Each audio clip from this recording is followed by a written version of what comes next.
Personne n'est un expert objectif et légitime, elle non plus, et moi non plus. Alors, tu nous rejoins? Bon, t'es qui toi? Allô, moi c'est Laurie, enchantée. Et moi c'est Hélène. Parfait, on est bien pour commencer cette nouvelle émission. Aujourd'hui, dans cette nouvelle émission d'Avis de personne nous a demandé notre avis sur l'addiction possible au voyage, mais on va le donner quand même. Donc là, on peut commencer le premier sujet, l'addiction possible au voyage. Pour commencer, est-ce que vous pensez que c'est possible? Ma question c'était à quel moment tu considères que t'es addict? Déjà, ça reprend peut-être la définition d'une addiction, c'est quand tu fais quelque chose de façon répétée, t'as un comportement qui devient négatif. Ouais, c'est ça, qui se transforme en quelque chose de négatif, je pense. Moi, je dirais oui et non, je suis un peu partagée, mais on va essayer d'expliquer un peu les pour et les contre. Ouais, peut-être le mot addict, quand on reprend sa définition, peut-être un peu négatif, mais je pense pas que ça puisse être négatif. Mais dans un sens, je pense que oui, tu peux devenir accro au voyage parce que ça te permet d'échapper à une certaine réalité ou à un certain train-train. Donc ça peut être nécessaire, mais il y a toujours une part de pourquoi, peut-être pose-toi la question aussi pourquoi tu le fais, si vraiment t'en as besoin, c'est sûrement soit que tu veux échapper à quelque chose, soit que t'as envie de découvrir de nouvelles cultures, découvrir de la nouvelle nourriture, de nouvelles personnes, de nouveaux paysages ou un climat différent de chez toi ou des monuments, des paysages. Peut-être addiction, c'est peut-être un peu fort, mais peut-être être accro. Ok. Accro pour moi, et accro, trop fort, c'est pareil. Tu pourrais le dire. Accro et addict, je vois comme un mot qui pourrait être un peu en dessous, dans le sens au-dessus de passionné, mais pas non plus accro ou addiction. Je pense pas que ça puisse être aussi négatif que d'être accro à de l'alcool ou accro au sucre. Après, t'es accro au voyage. Il y a le bon, il y a le mauvais, mais ça veut pas dire que que c'est quelque chose qui te pourrit la vie non plus, puisque tu n'es pas tout le temps en voyage. Ouais, mais souvent quand on parle d'addiction, c'est qu'il y a une perte de contrôle. Parce que moi, je pense que je suis un peu une accro du voyage. Pour autant, ouais, c'est ça. Je pense avoir quand même le contrôle dessus, donc je suis un peu partagée. Mais ça peut se faire dans un cadre peut-être plus sain dans le contexte du voyage. Tu vois, si on parlait de l'alcool, oui, ça peut être négatif, mais parce que l'alcool, ça apporte pas forcément de bonnes choses pour ton corps, alors que le voyage, au global, c'est plus sur l'état mental, je pense, qui te matrixe à toujours y penser, même si tu ne le fais pas continuellement. Ça a juste un impact négatif sur ton budget. Exact. J'allais dire que le côté financier reste quand même une dépendance qui peut te mener, pourquoi pas, à un endettement, ou tu vois, si on va dans les côtés négatifs de l'excès au voyage, si tu commences à t'endetter parce que tu voyages tous les mois, ça peut être un problème, quoi. Ou ça peut te limiter dans ton addiction au voyage, le fait de pas avoir assez de budget. Mais du coup, tu deviens plus trop addict si tu voyages plus trop. Tu restreins tes envies. Je comprends que ça puisse être quelque chose qui te donne envie d'y retourner. Je vois le voyage vraiment comme quelque chose qui casse ta routine. C'est un peu une sorte d'échappatoire aussi, où t'as plus ce fait de tu te réveilles, tu manges, tu vas au métro, tu passes ta journée au travail, tu rentres chez toi, tu vas au resto, puis tu sais, c'est fini. Alors que quand tu voyages, tu sais que ta journée va ressembler à aucune de tes journées quotidiennes. Tu vas pas du tout rencontrer le même type de personnes, tu vas pas avoir les mêmes discussions, ton esprit va être un peu porté à réfléchir à d'autres choses. Je trouve que c'est vraiment quelque chose qui te sort de ton quotidien, et je pense que c'est peut-être ça que les gens recherchent aussi. Enfin, t'as envie de t'échapper d'une certaine réalité quand tu voyages. Ça peut être un voyage plus ou moins court aussi, ou plus ou moins long, sans forcément dire que ce soit peut-être pas un week-end de 3 jours non plus, mais peut-être 1-2 semaines, jusqu'à peut-être 6 mois, 1 an. Je pense que même un week-end, dans ton cas, je pense que même un week-end te dépayse vraiment beaucoup. T'as pas la même expérience si tu pars un week-end 3 jours ou si tu pars 6 mois en voyage avec ton sac à dos, quoi. Et dépendamment c'est quoi le but recherché aussi quand tu prévois ce voyage-là. Ouais, il y a plusieurs types de voyages. C'est pour ça que pour moi, la différence entre voyage et vacances, c'est plus le mood dans lequel tu vas te mettre, dans le sens, le voyage, tu peux le faire même pour un week-end de 3 jours. Si t'es en France, tu vas dans un pays frontalier, ça peut être un voyage. Alors que des vacances, tu peux même la faire chez toi, en fait. Tu peux passer ce temps-là chez toi, alors que chez toi, ce serait pas un voyage pour le coup. Ouais, la nuance, c'est quand même vacances et voyage. Le fait de prendre des vacances t'incite pas forcément à partir en voyage. Ouais, quand tu parles de voyage, c'est vraiment genre quitter ton lieu de résidence, prendre un moyen de transport. Puis même aller au-delà c'est ça, même aller au-delà des points d'intérêt sympas qui sont proches de chez toi. Par exemple, là, on est à Montréal. Pour beaucoup de personnes, ce sera un voyage de venir jusqu'ici. Ouais. Mais si tu vas juste à l'autre bout de la ville, alors que toi, t'habites complètement à l'opposé, ce serait pas un voyage pour autant. Donc, ce serait vraiment quitter plus loin que cette ville. Juste changer de région, je trouve que c'est déjà un voyage en soi. Ouais. Je pense que dès qu'il y a un petit truc qui est différent... Peut-être la nouveauté, du coup. Ouais. Le fait que tu découvres une nouvelle région, ou une nouvelle ville, ou un nouveau quartier aussi. Est-ce que visiter un nouveau quartier, c'est un voyage ? Dans ta ville même, je dirais pas. Selon Martin, non, du coup. Je dirais peut-être pas. Tu vois, par exemple, même une grande ville comme Los Angeles, mais elle est énorme, mais je pense pas que aller d'un quartier à un autre, ça pourrait être considéré comme voyage. Par contre, si tu vas à San Diego, qui est pas loin, à leur échelle, là, ça pourrait plus compter. Et sous quelle forme est-ce que pour vous, l'addiction, elle pourrait se manifester ? Ou si elle se manifeste déjà ? Déjà, le fait de toujours vouloir réserver des voyages tout le temps. C'est-à-dire que moi, c'est un peu mon cas, là, mais quand je réserve un voyage, je sais que j'en ai un autre qui va suivre derrière. Donc pour moi, c'est ça aussi une forme d'addiction. C'est, j'ai déjà un voyage de prévu, mais je pense déjà, il est même pas fini, que je pense déjà à celui d'après. Tu vois, ça te procure un plaisir, donc tu as envie de recommencer l'expérience. Là, le prochain voyage que tu fais, tu sais déjà lequel tu vas avoir après ? Pour mon été, oui. En tout cas. Ok. Et encore, l'été, c'est dans pas si longtemps non plus. On est en mars, là. C'est ça. Fin mars, ça arrive vite. Sous quelle forme est-ce que pour toi l'addiction peut se manifester, se matérialiser ? Je pense que tu le ressens surtout quand tu rentres de vacances, où tu te dis je suis quand même content de rentrer chez moi, mais après 2-3 jours tu te dis ah oui c'est vrai que c'était trop bien, j'ai envie d'y retourner. C'est vraiment quand t'as je pense l'envie intrinsèque de te dire faut que j'y retourne, je veux voir un nouvel endroit. C'est genre là j'ai découvert je sais pas tel monument, j'aimerais bien découvrir tel monument ailleurs, ou j'ai découvert je sais pas une cascade, j'aimerais trop découvrir une falaise à tel endroit, tu vois. Enfin, le fait de te dire ce que j'ai vu, j'ai envie de pas le revoir ailleurs, mais d'être ailleurs et de redécouvrir autre chose. Je pense que c'est là que tu te dis que ça devient possiblement une addiction. Parce que tu penses qu'à ça finalement. Ouais. En tout cas, tu passes beaucoup de temps à gérer ton voyage. Je vais aller où ? Tu parles de la destination. Parce que voyage, tu peux voyager avec tes amis, ton chéri. Moi, je trouve que ça me fait ça vraiment quand je rentre de voyage. Et après, quand je retourne dans la routine de ville, travail, week-end, etc., j'oublie un peu que j'ai envie de voyager. Mais après, quand je commence à planifier et quand j'y suis, je me dis ah non, mais en fait, il faudrait que je voyage plus souvent. C'est qu'il y a toute cette préparation aussi en amont qui te suscite une certaine attente. Si on parle d'autres addictions, oui, j'imagine qu'à certains niveaux, tu peux y penser à chaque fois. Mais là, comme tu prépares un peu les étapes, comme tu l'as dit, où est-ce que je souhaite aller, suivant le budget, peut-être les événements de vie ou des personnes que je connais sur place, ça crée une certaine attente chez toi. Les billets d'avion, tu es obligé de les prendre quand même un peu à l'avance aussi. Les hébergements, donc tu te forces un peu à voir certains points d'intérêt à l'avance. Tu as vraiment envie de partir tout de suite quand tu réserves. Mais je pense que ça vient aussi avec une certaine mentalité ou culture. Peut-être si tes premiers voyages dans ta vie ne sont pas passés très bien, peut-être tu auras moins envie d'y retourner. Peut-être c'est aussi notre expérience qui fait qu'on ressent le voyage de cette façon et qu'on a envie d'y retourner à chaque fois. Et je me demande si, par exemple, si des gens n'ont pas voyagé pendant 20 ans, puis qu'ils se mettent à voyager, est-ce que ça leur fait le même effet de suite et est-ce qu'ils deviennent accros ou... Je sais pas s'il y a un truc avec le fait d'avoir commencé à voyager tard qui fait que t'as moins Je pense que t'as moins envie du coup. Je pense que oui, si t'as toujours grandi, imaginons t'as des parents qui t'ont toujours emmené en voyage dès petit. Je pense aux familles qui font des tours du monde, enfin tu vois, qui sont vraiment ancrées là-dedans. Je pense que forcément toi en tant qu'enfant ou jeune adulte, tu vas avoir envie de poursuivre dans cette lignée parce que c'est ce que t'as grandi comme ça. Tes parents t'ont inculqué des valeurs positives sur le voyage, donc forcément tu en gardes. Après, tu peux te faire ton avis personnel, mais ça joue notre expérience, en tout cas adolescent-enfant, sur notre idée du voyage actuel. En tout cas, moi, j'en suis sûre qu'il y a un lien entre mon passé et mon présent. Et toi.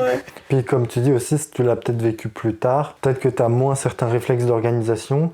Donc si tu passes par une agence, ou même avec des guides, ou si t'es juste dans un tout inclus, il y a moins le côté satisfaction, parce que quand tu as passé du temps à chercher les hébergements, les vols, les lieux, il y a aussi un côté satisfaisant où sur place, un peu le fruit du temps que tu as passé, tu en profites vraiment. Donc ça peut être un peu ingrat au début, parce que tu passes vraiment du temps, mais tu sais que ça va te profiter plus tard. Donc quand tu n'as pas trop ce côté-là, projection en amont, récompense sur place, tu peux un peu moins te sentir concerné aussi. Si on te dit tel jour à telle heure tu prends l'avion, tu arrives sur place, il y a telle personne qui t'accueille, toi tu es content de le vivre, mais tu vas pas le penser forcément en amont. Moi, je pense que ça amène une satisfaction et une petite fierté. Justement, je pense que t'es encore plus accro de dire j'ai fait tout ça, je suis fière de moi, j'ai organisé un voyage pendant 6 mois, j'ai tout géré moi-même, dans un autre pays avec une autre culture, et c'est aussi, je pense, gratifiant, tu vois, d'organiser des voyages, je pense. Ouais, surtout quand c'est toi qui organises. Oui, du coup. Dans un couple, c'est pas toujours les deux qui s'y mettent autant, mais t'as une certaine satisfaction et fierté d'avoir réussi. C'est comme si t'avais accompli quelque chose aussi, que tu te rends compte que tout se déroule correctement et comme tu l'avais planifié, tu te dis ah bah tiens, je vais recommencer puis je vais revivre une super expérience de moi-même en soi. Puis je pense aussi que c'est surtout lié au désir de découvrir un maximum de lieux sur Terre avant de mourir. Comme pas forcément de manière consciente, mais peut-être inconsciemment aussi. Si ça peut marcher dans l'effet inverse, parce qu'il y a beaucoup de personnes qui aiment revenir au même endroit. Comme au début, ça peut être plus compliqué de voyager. Puis tu vois, un endroit, tu as toujours envie d'aller à cet endroit-là par confort aussi. Il peut y avoir l'addiction par rapport à cet endroit-là, mais aussi juste sur le fait de tu as envie de découvrir un maximum d'endroits. C'est sûr que tout le monde n'est pas forcément capable, entre le travail, comme tu disais tout à l'heure, la routine aussi de vie, d'exprimer sa liberté tous les jours, dans ton cadre un peu, ta petite ville. Mais est-ce que du coup, vous considériez comme une addiction au voyage le fait de retourner toujours au voyage au même endroit ? Parce que, comme on disait, le voyage va avec la découverte. Quand tu vas, admettons, dans un autre quartier, c'est pas trop de la découverte, pas trop du voyage, parce que ça reste dans ta même ville et tout. Mais est-ce que, du coup, retourner 10 ans voyager au même endroit, pour vous, ça reste un voyage et genre une addiction à un endroit ? Je pense que ça peut rentrer dedans, parce que ça veut dire que t'es accro, en tout cas à l'endroit où tu vas chaque année. Par exemple, si tu vas chaque année dans le sud, dans la même ville. Mais est-ce que ça reste un vrai addiction? Moi, je le vois moins comme un voyage, parce que c'est comme ton deuxième chez toi, entre guillemets. Ça dépend à quel point tu détiens la propriété. Tu sais, si tu vas juste dans un hôtel imagine, ou dans un c'est une maison hébergement. secondaire, du coup, ça rentre plus trop dans... Là, oui, ça rentre moins dans le voyage. Côté addiction, je pense que c'est surtout toi et ta manière de le penser. Si tu dis juste, bon, bah, tous les ans, tu sais que tu as ta réservation dans cet endroit-là et tu y vas, bah, ce sera moins addiction parce que tu vas moins le réfléchir. Alors que si tu dis, oh, à chaque fois que tu y repars, tu reprends ta réservation, mais tu le fais plus dans une logique de j'en ai besoin, de le faire tous les ans, plus que bon, bah, tous les ans c'est comme ça. C'est ça, je dirais, c'est plus la subtilité dans ton esprit de à quel point, si une année tu le fais ou tu le fais pas, ça va un peu plus te peiner que ce soit pas présent. Comment on pourrait le réduire ou du moins orienter sa passion pour les voyages vers une direction peut-être plus saine, si jamais on trouve que c'est peut-être pas assez le cas? Je trouve qu'il y a le petit côté un peu négatif d'être accro au voyage, c'est aussi le côté social. Enfin, je trouve qu'on est vraiment dans une génération où c'est un peu maintenant la course à qui va faire le plus de voyages dans une année, tu vois. Et avec les réseaux sociaux, moi la première, j'aime bien partager quand je voyage sur Insta par exemple les lieux où je suis, parce que je trouve ça cool de partager avec les gens, de les faire voyager aussi un peu avec moi, tu vois. C'est aussi parfois peut-être le côté négatif de bah voilà, moi j'ai une vie super cool, tu vois. C'est peut-être un peu le côté un peu malsain de l'addiction, dans le sens où t'as envie de partager, pas forcément en disant voilà, je suis la meilleure, je voyage tout le temps, mais est-ce que c'est pas un peu trop des fois de... Ça peut être mal perçu, c'est ça que tu veux dire aussi. C'est peut-être la façon dont tu le transmets aussi. Je pense que ça dépend aussi de la personne qui le reçoit. Bah, moi, j'ai l'impression d'être toujours bienveillante quand je parle de mes vacances. Genre, je parle de ce que j'ai aimé, et puis c'est sûr que je vais vouloir le recommander aux gens parce que genre, j'ai vraiment aimé. D'accord. Comme tu connais la personne avec qui tu parles, tu peux dire bah oui, mais comme je sais que toi t'aimes ça, bah tu pourrais aimer cet aspect-là de tel pays, de telle ville ou autre. Mais c'est vrai que ça peut être perçu aussi comme un privilège par ton entourage. Je pense qu'il y a toujours des personnes qui sont au-delà de toi aussi.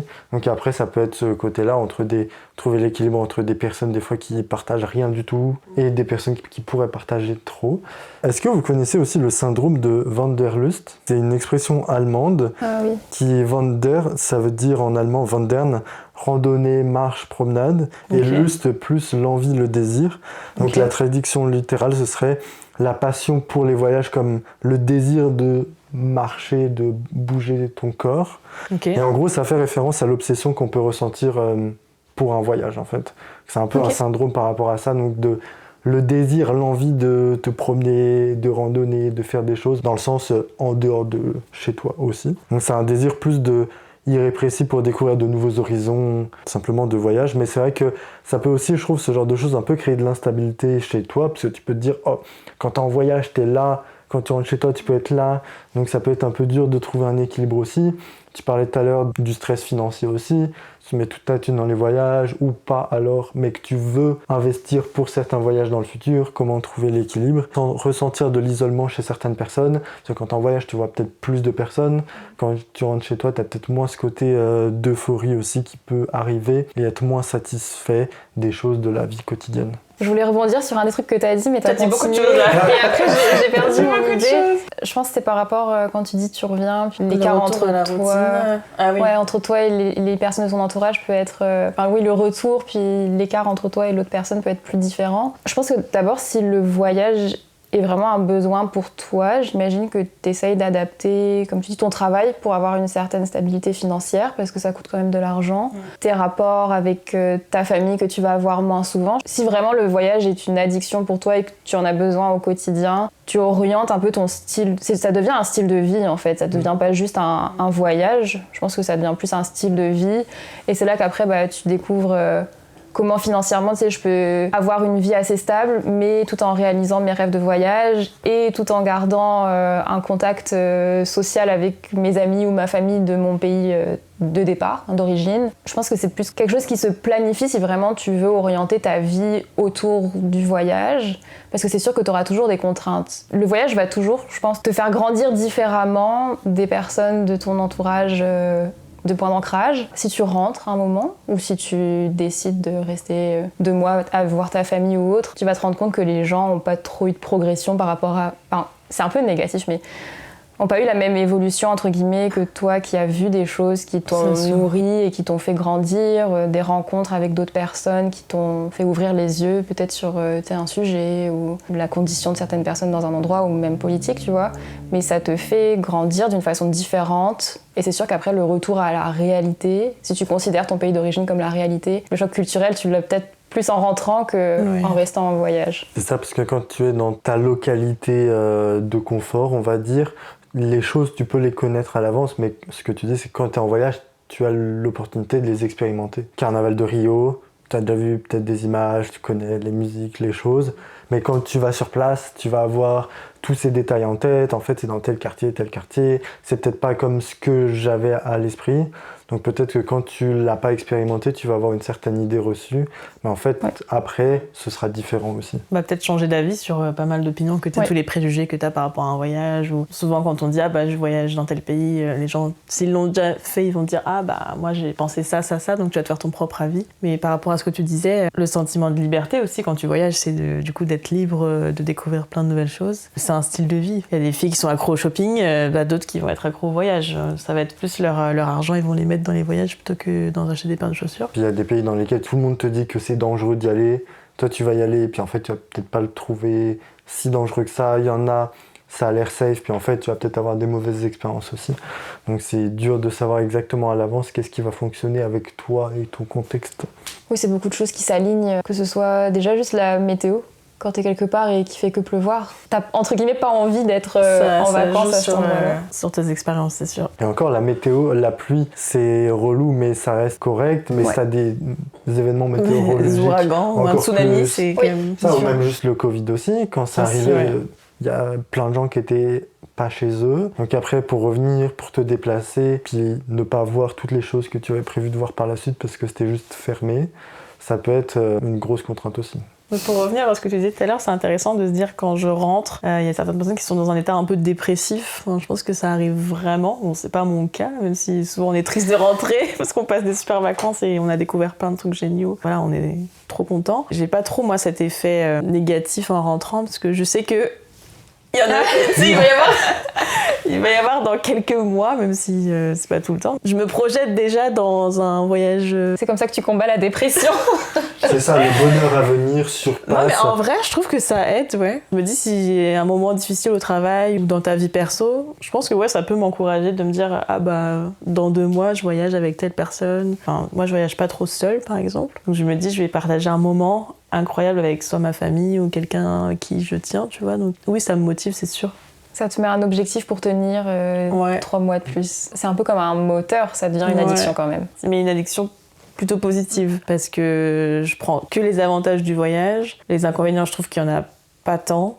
Peut-être que, comme tu disais tout à l'heure, le fait de te bloquer sur le côté j'arrive plus à me poser, parce que tellement je suis accro au voyage, j'arrive plus à me sédentariser. Parce que du coup, je pense qu'à ça et j'arrive plus à me poser fixement dans un endroit pour vivre. Je pense que ça, c'est plus quand tu pars en road trip. Moi, j'ai vu ça très longtemps. Plusieurs personnes de mon entourage qui partaient minimum 6 mois, 1 an. Et quand elles reviennent, t'as l'impression qu'elles peuvent pas être là, en fait. Ouais. Enfin, elles veulent pas. Ouais, ça change pas. ta vie, j'ai l'impression. Ouais. Et du coup, elles savent pas quoi faire. Et moi, j'ai vu souvent qu'elles repartaient. Pareil. Et là, je me dis, elles reviendront jamais. En fait, t'as seulement comme on disait tout à l'heure, cet entrain, cet engouement de découvrir de nouvelles choses que quand t'es assis, on va dire chez tes parents, parce que techniquement, ou tu sais chez ta famille ou quoi, parce que t'as pas de logement fixe quand tu retournes dans ton pays, bah tu te dis mais qu'est-ce que je fais là et... C'est pas ma place. Ouais, c'est ça. Mais c'est parce que aussi le voyage, tous les jours, régulièrement, il te donne des sensations de beauté intenses dans des environnements qui ne sont pas familiers, que ce soit des villes ou de la nature. Ça stimule beaucoup la zone de récompense du cerveau. Ce qui fait que ça te donne plus d'adrénaline, ça te donne plus de dopamine que d'ordinaire également. Indirectement, ton cerveau il dit « j'aime ça, donc donne-en moi plus ». Donc même en voyage, des fois ça peut le faire, tu vois tous les jours d'affilée des choses incroyables, tu vas voir quelque chose qui est juste un peu moins bien et ton cerveau il va dire « je veux quelque chose de encore mieux derrière pour compenser », tu vois, alors qu'en fait c'est très très bien aussi. Puis de toute façon, on sait que au bout d'un moment, ça devient une routine. C'est-à-dire que si, je vais prendre n'importe quel pays, mais si tu pars au Vietnam et que tu vois des choses incroyables, si tu habites là 1 an et que tu vois ces choses incroyables tous les jours, bah, tu sais, tu seras moins stimulé. Tu sais, si tu as un quotidien à Montréal, bah, tu vas être moins stimulé. Alors que ici, tu vois, bah, on va au Mont-Royal, on n'est pas aussi émerveillé. C'est sûr que le premier hiver, tu te dis waouh, la neige, c'est génial, on peut faire du ski et tout. Puis au bout du 3e, tu te dis oh, la neige, c'est quand même fatigant. C'est ça. Mais quand tu habites surtout 1 an, je pense que tu peux un peu plus l'enlever du voyage quand même. Il y a moins ce sentiment de nouveauté. Surtout si tu restes en tout cas au même endroit. Si tu te dis je fais 1 an mais dans un pays et que tu bouges un peu, là tu peux le garder. Et c'est sûr que si tu te dis pendant 1 an je reste au Vietnam, mais dans une seule ville, là ça peut être plus compliqué. C'est plus expat, je pense que ça sort du... On n'est plus dans le voyage du coup, là on est vraiment dans l'habitation. Ouais. C'est pour ça aussi où je trouve que le plus gros point positif du voyage, de l'addiction en tout cas, c'est que ça t'entraîne continuellement à être de mieux en mieux préparé au voyage au pluriel. Ça te force déjà logistiquement, tu prends l'avion pour ci, pour ça, t'estimes les distances, même le reste, mais comme chaque lieu est différent, sauf si tu te focuses vraiment sur un continent, bah ça te force un peu à repenser les choses différemment, avec les monnaies, t'adapter les vaccins, toutes ces choses-là aussi, donc tu deviens de moins en moins innocent quant aux choses qui peuvent t'arriver aussi à l'étranger. Ouais, puis tu deviens agile, tu t'adaptes à chaque situation. Puis tu te découvres peut-être des capacités que tu ne verrais pas au quotidien quand tu travailles. Tu prends beaucoup de maturité quand tu voyages, je trouve. En tout cas, quand tu voyages longtemps à l'étranger, dans une culture qui n'a rien à voir avec ton pays d'origine, je pense que quand tu reviens, ça, parfois, tu disais tout à l'heure, mais ça peut te faire un petit choc aussi de... Ah ouais, ok, moi j'ai grandi dans un pays avec ça, et j'ai découvert un pays où il n'y avait absolument pas ce dont je suis habituée à vivre avec. Dans tous les cas, tu gagnes une richesse intellectuelle, plus aussi émotionnelle, dans le sens où tu as rencontré des personnes incroyables, parfois en difficulté, et ça te remet aussi en cause sur ta vie perso. Je trouve que ça te remet un peu les pieds sur terre parfois quand tu vois certains voyages. Quand tu es tout seul, ou même si tu as un groupe de 4, pour moi ça reste quand même tout seul, ça reste un petit groupe, mais quand tu es quelque part, tu sais que vous êtes tout seul dans un univers qui est totalement différent du vôtre et que c'est aussi à vous de vous adapter. Moi, je le vois comme ça. Tu peux pas juste imposer, je sais pas, tu veux un steak frites, bah, tu peux pas dire au resto, je veux un steak frites, tu vois. C'est à toi de t'adapter à ce qui est disponible. Si le transport en commun, il faut juste payer en cash et pas en carte, bah, tu t'adaptes. Du coup, c'est toi qui dois te mouler au pays, enfin, à ce que tu découvres une fois sur place. Je pense que tu te mets un peu toi en retrait et tu laisses un peu le pays c'est une souplesse t'absorber. à avoir. Ouais, c'est ça. T'es obligé d'être flexible parce que clairement tu vas pas imposer aux gens ta propre culture alors que t'es pas dans ton pays, tu vois. Et puis tu t'en rendrais pas compte au quotidien. Ici par exemple, bah, tu vas juste faire tes affaires comme d'habitude. C'est pour ça aussi où je trouve que pour des personnes qui peuvent être un peu stressées de partir en voyage, sur les transports ou autres, ou même juste l'inconnu, l'incertitude, si elles en font quand même assez régulièrement et qu'il y a ce côté d'addiction où dès que tu en finis un, tu prévois déjà le prochain, ça peut un peu aider à réduire ça. Si tu vas une fois dans ta vie en avion, c'est sûr que la seule fois où tu vas le prendre, tu vas pas être bien.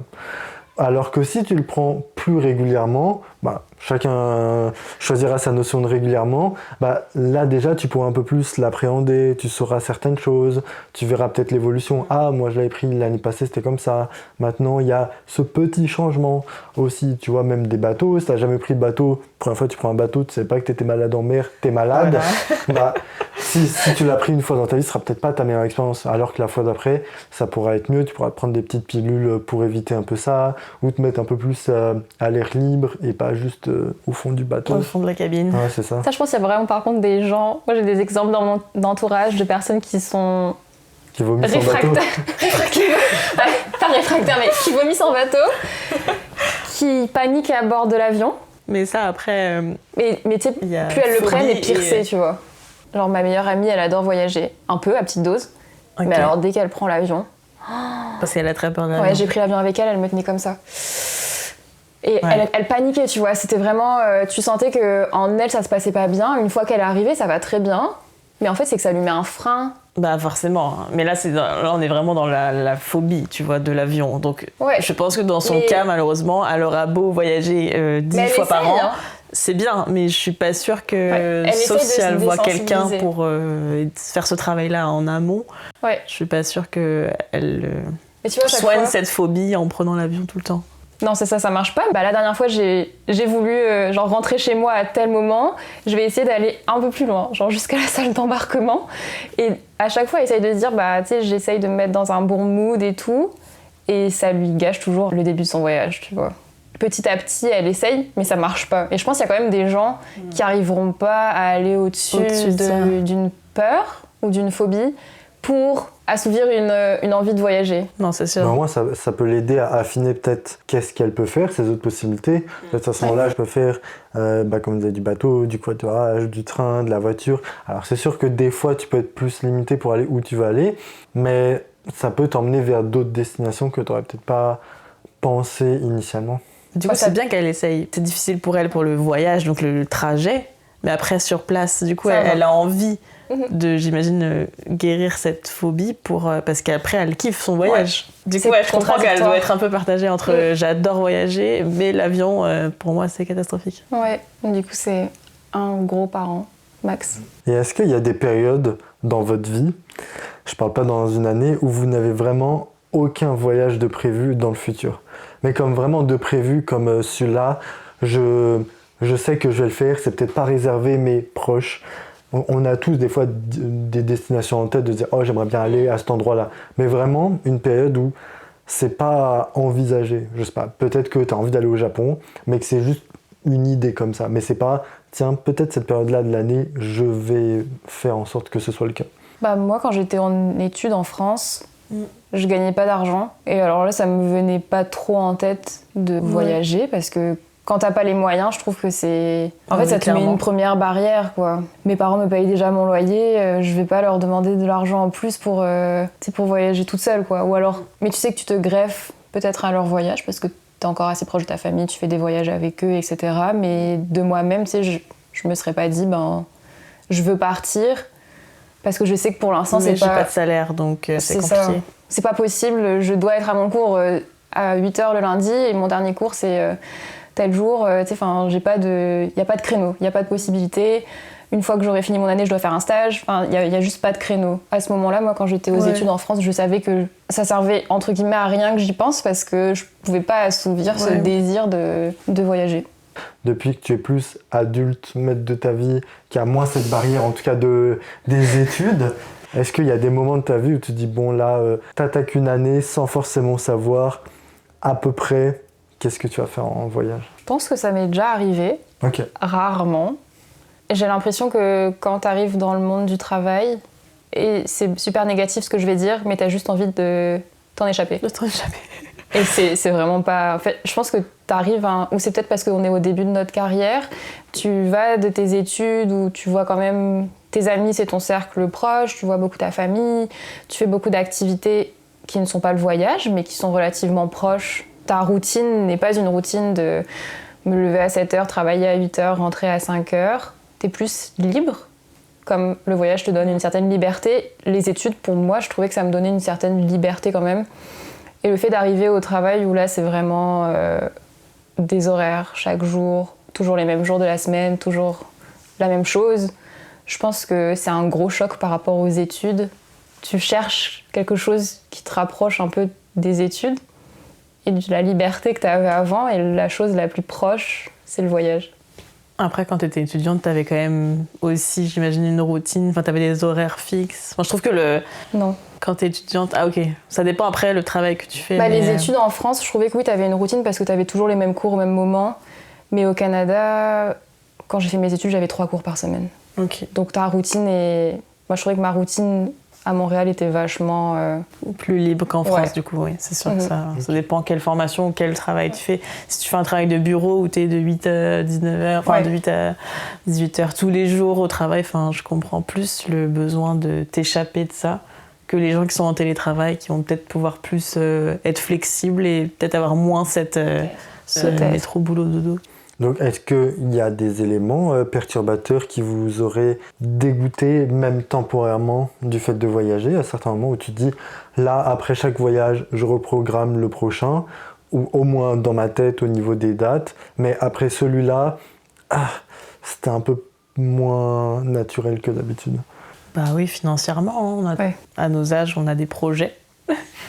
Donc, aussi bien familial que perso ou professionnel. Donc, oui, je pense que ça m'est pas encore arrivé là actuellement.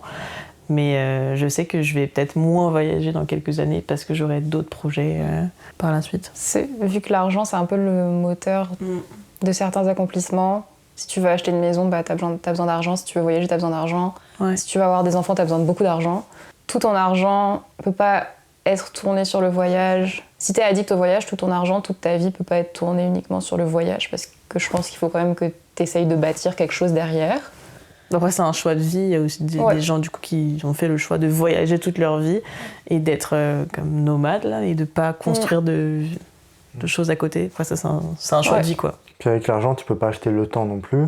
Parce que comme tu dis, imaginons, t'as des enfants où t'achètes une maison, puis tu un peu la rénoves ou d'autres choses, même juste si tu construis une vie à un certain endroit ou une carrière professionnelle, même si tu peux avoir l'argent, le fait de cumuler toutes ces choses-là et avec le temps, ça peut être plus compliqué. Tu peux peut-être te dire « Oh, j'ai 2 semaines, mais j'ai un peu moins les ressources financières. » Ou alors « Oh, là, ça va, j'arrive un peu à lisser un peu les dépenses, mais je peux pas trouver le temps parce que ça demanderait beaucoup trop d'organisation, où il faut faire garder le chien ou le ci, le ça. » Puis il faut la condition physique aussi, parce que exactement ce que j'allais dire.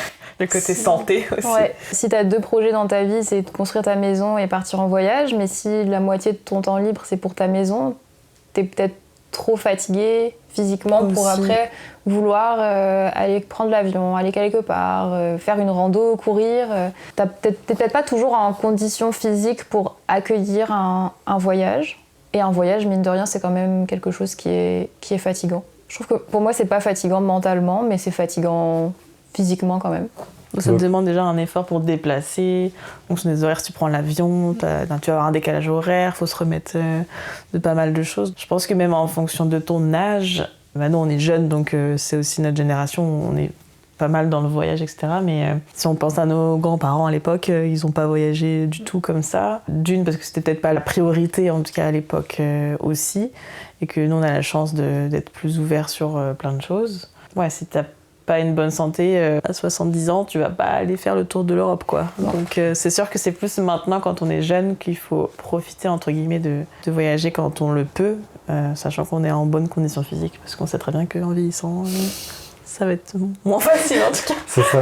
Donc avec cette addiction, on est presque pas si loin de la dromomanie aussi. Est-ce que vous savez ce que c'est ?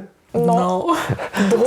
Dromomanie, en fait, c'est le besoin irrésistible de déplacement, mais sans utilité primaire. Par exemple, c'est pas le fait de j'ai faim, donc je vais me déplacer pour aller chercher quelque chose à manger, que ce soit un resto ou juste des courses. C'est juste le fait de t'as besoin de te déplacer, mais pas pour vivre, tu vois, pas pour tes besoins primaires justement. Comme t'as besoin d'être ailleurs, c'est ça. Mais sans objectif particulier. Exactement. Quand tu voyages, t'as pas toujours un objectif obvious en tête. Là, par exemple, c'est surtout utilisé pour la fugue de l'obsessionnel, mais qui recouvre aussi des aspects assez divers. Comme c'est une manie de ton corps qui soit tout le temps en mouvance.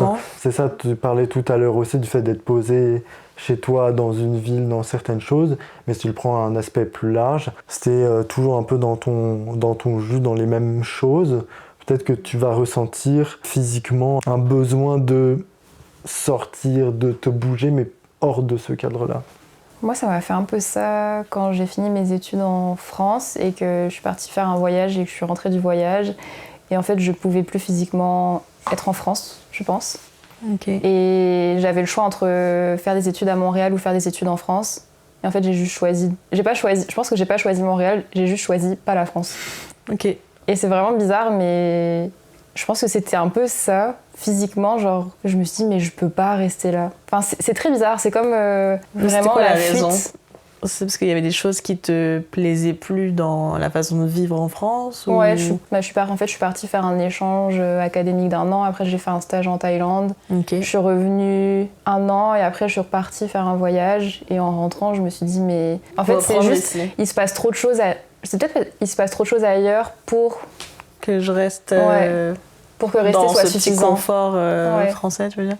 Parce qu'après avoir vu peut-être l'Angleterre pendant 1 an, c'était pas très loin, mais c'était quand même une culture différente. Puis le fait d'avoir travaillé ailleurs et après d'avoir voyagé, je pense que je me suis dit, il y a trop de choses à voir pour continuer à faire mes études ici. Et sachant que quand tu fais tes études quelque part, souvent ça te pousse à rester. T'as plus d'opportunités juste après tes études. Je pense que j'ai ressenti un peu ce dromophobie. Dromomanie. Dromomanie. Non, pas phobie. Mais voyager, c'est aussi s'habituer à entendre différentes langues, différents accents. Mais une fois de retour, vous faites quoi? Vous continuez en VO ou vous repassez en VF alors? Très bonne question. Moi, je reste en VF. Moi, je suis plus team VO. Petite transition de trouver. Donc, abonne-toi à Avis de Personne pour ne surtout pas louper un épisode en activant la cloche sur YouTube, Spotify, Deezer, Apple Podcast et Amazon Music. Et dis-nous quel est le voyage qui t'a donné la dopamine suffisante pour te rendre addict ou accro, comme tu l'as dit tout à l'heure. Un grand merci pour le temps passé avec Hélène et Laurie pour cette 9e émission et la confiance qu'elles m'ont accordée pour ce nouveau tournage. Donc on a hâte de lire tes retours sur ces 3 sujets et on se voit très bientôt pour une 10e émission d'Avis de Personne. Et surtout, n'oublie pas que... Et vas-y, on s'en fout. Allez, ciao! Ciao! Bye.